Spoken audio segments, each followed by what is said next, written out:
শিক্ষার প্রতি ভালোবাসা, মানবতা ও মানবিকতা এবং আদর্শ গ্রাম বিনির্মাণে কাজ করছে উপহার নামে একটি স্বেচ্ছাসেবী সংগঠন।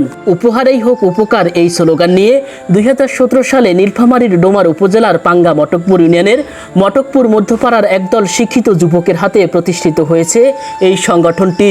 প্রতিষ্ঠার পর থেকেই নিজ গ্রাম মটকপুর মধ্যপাড়া সহ পার্শ্ববর্তী গ্রামের অসহায়, দুস্থ, অভাবী ও গরিব মেধাবী ছাত্রছাত্রীদের পাশে দাঁড়িয়ে সহযোগিতার হাত বাড়িয়ে দিচ্ছে উপহার সংগঠনের সদস্যরা। আদর্শ গ্রাম বিনির্মাণে গ্রামের সকলের মাঝে পারস্পরিক ভালোবাসা, ঐক্য, মমত্ববোধ সৃষ্টি এবং সচেতনতা বৃদ্ধিতে বিনোদনমূলক বিভিন্ন নাটিকা পরিবেশন করা হয় উপহার সংগঠনের উদ্যোগে আয়োজিত অনুষ্ঠানগুলোতে। হ্যাঁ বলো। আমাদের সাহেবের কথা আমার খুব মনে পড়ছে আজকে, কেন জানি। আচ্ছা বলো। আমাদের সাহেব আমাদেরকে রেখে, এই বৃদ্ধাশ্রমে রেখে সে কিভাবে আমাদের ছেড়ে আসে গো বলো।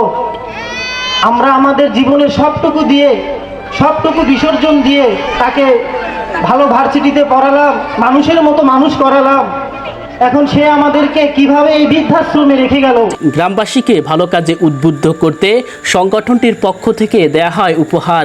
2024 সালে ঈদুল আজহায় আয়োজিত অনুষ্ঠানে বিভিন্ন ক্যাটাগরিতে উদ্বুদ্ধ করতে বেশ কয়েকজনের হাতে তুলে দেওয়া হয় সংগঠনটির উপহার।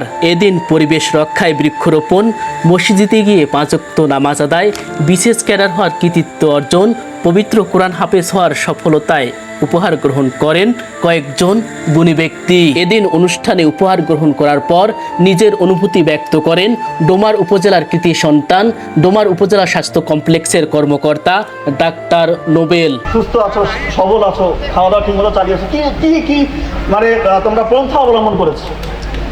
উনি বলছে ওই যে বসতি প্রধান, যে তারা স্বাভাবিক যে জীবনযাপন করতেছিল, উনি বলতেছে যে আমরা একজন আরেকজনকে খাইয়ে দিয়েছি, খাবার রান্না হয়েছে, এখন আমি যদি এই যে এনাকে খাওয়াই দিতে চাই, আমার হাতটা ভাস না করে খাওয়াতে পারবো না। আমি ওনাকে হেল্প করছি, উনি আবার তার পাশের জনকে হেল্প করছে, সে আবার তার পাশের জনকে হেল্প করছে, এইভাবে আমাকেও একজন খাওয়াই দিচ্ছে। আমি নিজে না খাইলেও একজন আমাকে খাওয়াই দিচ্ছে, কারণ আমার হাত ভাঁজের দরকার নেই, হাতটা সোজা রেখে আমি অন্যজনকে খাওয়াইতে পারি। এখান থেকে বোঝা যায় আপনি যখন অন্যজনকে হেল্প করবেন, সাহায্য করবেন, অটোমেটিক আল্লাহ তাআলা আপনার একটা ব্যবস্থা করে দিবে। এই গল্পটা থেকে আপনি এটা শিখতে পারেন।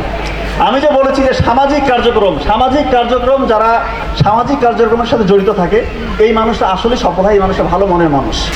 এটা একটা। আমি কিন্তু কথা শুরু করছি ক্যালিফোর্নিয়ার যে স্ট্যানফোর্ড ইউনিভার্সিটি, সেখানকার যে গবেষণা হয়েছে সেখানকার কথা বলছি। সেখানে প্রথম হয়েছে সোশ্যাল অ্যাক্টিভিটি, অর্থাৎ সামাজিক কার্যক্রমে জড়িত থাকলে এই মানুষটা সফল হয়, সুস্থ থাকে, দীর্ঘ জীবন পায়। মটকপুর মধ্যপাড়ার যুব সমাজের মানবীয় কাজগুলো নিঃসন্দেহে প্রশংসার দাবিদার। যুগ যুগ ধরে টিকে থাকুক তাদের প্রতিষ্ঠিত উপহার সংগঠনটি, এই প্রত্যাশাই আমাদের। Anwar Hossain, village TV 96।